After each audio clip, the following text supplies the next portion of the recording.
গর্ভবতী মহিলার পেটে লাথি, তাও কেন না পরকীয়ায় বাধা দান করেছে বলে। এমনটাই একটা ঘটনা ঘটেছে আমাদের দাসপুরের ফরিদপুর এলাকায়। এই মুহূর্তে জানা যাচ্ছে যে ঘটনাটি ঘটেছে গতকাল, অর্থাৎ 1 ডিসেম্বর আনুমানিক সকাল 10টা নাগাদ।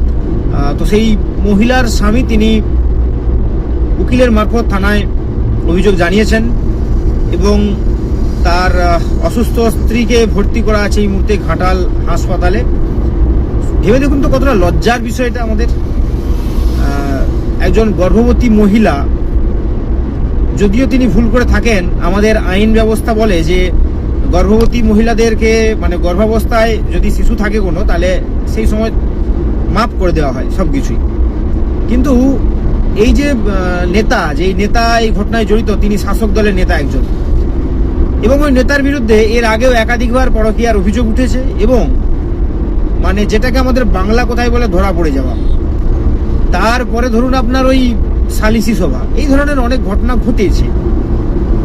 তো সেই নেতাই যুক্ত আছে এই ঘটনায় এবং সাথে তার আরো যে সমস্ত সঙ্গবঙ্গ আছে, এবং যেই মহিলার সাথে এই ঘটনা ঘটেছে সেই মহিলার মানে পরিবারেরও কিছু সদস্য এই ঘটনায় যুক্ত।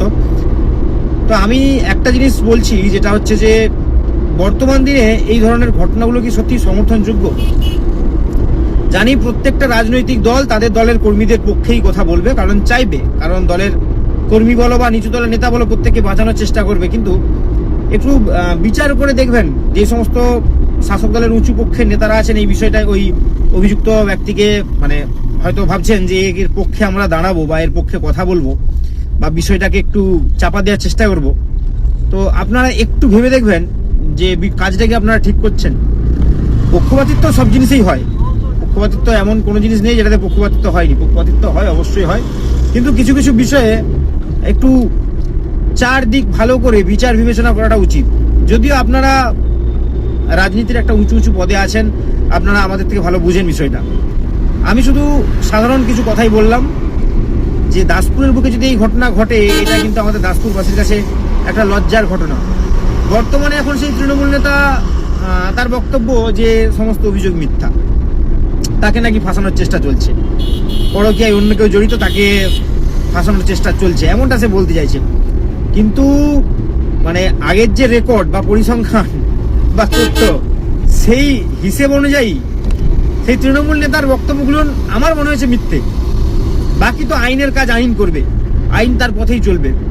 বর্তমানে সেই গর্ভবতী মহিলা ঘাটাল হাসপাতালে ভর্তি, এবং আশা করছি আপনারা ছবিটা আপনারা দেখতে পাচ্ছেন।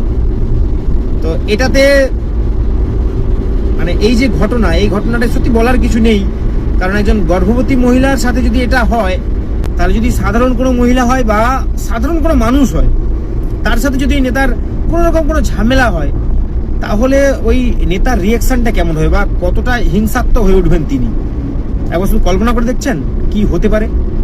যাই হোক, আমার ছোট্ট অনুরোধ রইল, রাজনৈতিক দলে যে সমস্ত উপরের নেতৃত্বরা আছো, অনেকেই আমার প্রোফাইলের সাথে যুক্ত, আমার সাথে অনেকের সম্পর্ক রয়েছে, যোগাযোগ রয়েছে।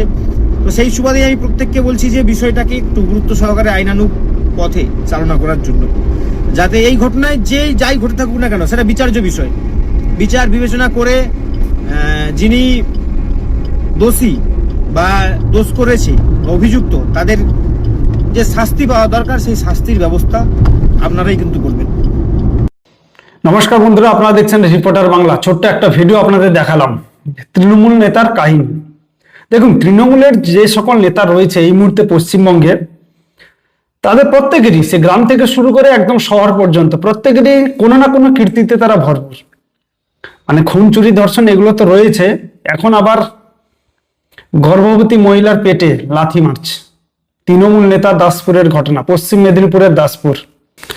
আপনারা অনেকেই দাসপুর নাম শুনেছেন পশ্চিম মেদিনীপুরে। তো সেখানকার ঘটনা, যিনি ভিডিওটি পোস্ট করেছেন তিনি হচ্ছেন এক দাদাভাই, বুবাই প্রামাণিক। তিনি ভিডিওটি পোস্ট করেছেন এবং সেখান থেকে নিয়ে আমি আপনাদের দেখাচ্ছি যে সত্যি তো শাসক দল বলে কথা, তো তারা এগুলো করবে না তো কে করবে? এবার অনেকে হয়তো বলবেন যে এটা সত্যি কি মিথ্যে, সেটা তো এখনো পর্যন্ত বিচার হয়নি। দেখুন, সত্যি কি মিথ্যে সেটা তো বিচারের বিষয়, বিচার তো ঠিক করবে, সেটা তো পরের কথা রয়েছে। তবে শাসক দল বা তৃণমূল নেতাদের যে এইসব কাহিনী, এটা কিন্তু নতুন কিছু নয়। কেউ কিন্তু অস্বীকার করতে পারবেন না যে যে এটা সব থেকে ভালো দল। মানে এটা হচ্ছে তৃণমূল কংগ্রেস হচ্ছে সব থেকে খারাপ এবং নোংরা দল। খারাপ তো রয়েছে, এই কাজগুলো দিক দিয়ে খারাপ তো তারা রয়েছে, চাকরি চুরি থেকে শিক্ষা স্বাস্থ্য সবকিছু শেষ, তারপরে তো খুন চুরি ধর্ষণ, সে কয়লা বালি কিছুই বাকি নেই, সেগুলো থেকে তো যা হয়েছে হয়েছে।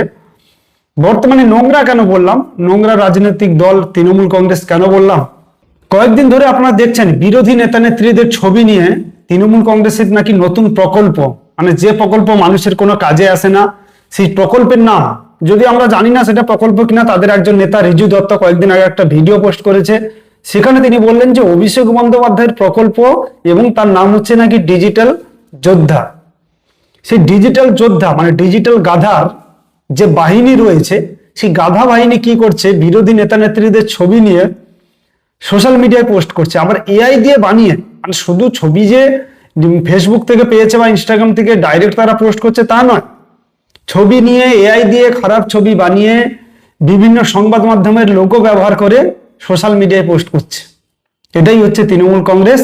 আর তাদের নীতি আদর্শ হচ্ছে এই বিছানা, মানে এই বিভিন্ন মানে যতটা খারাপ কাজ যা হয় আর কি তৃণমূল কংগ্রেসের তাই হচ্ছে নীতি, এবং সেটাই আমরা বর্তমান সময় দেখতে পাচ্ছি। একটা সময় আমাদের মনে হয়েছিল যে রাজনীতির লড়াই তো থাকবে, তৃণমূল থাকুক, সিপিএম থাকুক, বিজেপি থাকুক, যে থাকুক না থাকুক, মানুষ যাকে চাইবে সেই থাকবে, সেটা তো বরাবরই একটা প্রত্যেকটা মানুষ ভাবে।